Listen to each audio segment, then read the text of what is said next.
The Capitol, one of the first orders of business for the governor and legislature in Lansing each year is to get a budget done. That process has already started, and political reporter Rick Albin tells us there's still a long way to go.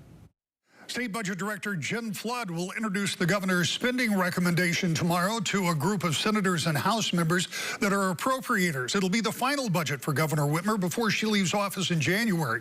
This is another part of a months-long process that will ultimately lead to a blueprint for spending between October 1st, 2026 and September 30th, 2027.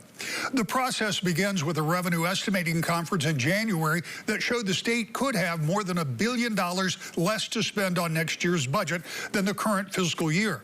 While we don't know if the governor's plan will address that, we are hearing reports of more money for reading and literacy education that could amount to several $100 million. Property tax relief for seniors that would potentially be around a 10% refund. The plan laid out by the budget director will also point out that affordability is still an issue for Michigan residents, and we'll talk about previous and future actions to combat that. One suggestion will be a proposed sales tax holiday on school supplies. That would include clothes, classroom supplies, and computers. All of these are proposals. As I said, this is a long process that is only now getting started. Governor Whitmer will highlight her plan in the State of the State address on the 25th of this month. Then another revenue estimating conference in May will give lawmakers their best guess on how much money there will be to fund priorities for both chambers and the governor.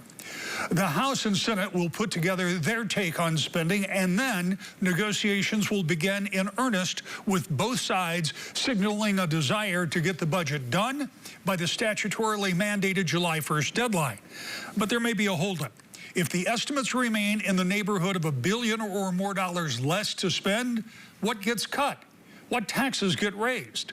Despite many members being anxious to get back to their district and campaign for re-election or election to another office, the argument over how to balance a budget could complicate getting it done quickly, with one member of the Republican leadership in the House telling me on last week's To the Point, I can tell you that I will not support a budget that includes new revenue. I just won't.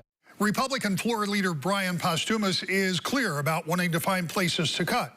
Agreeing on those cuts, or new revenues, will be the focal point of trying to get a budget done by July 1st. I'm Rick Albin.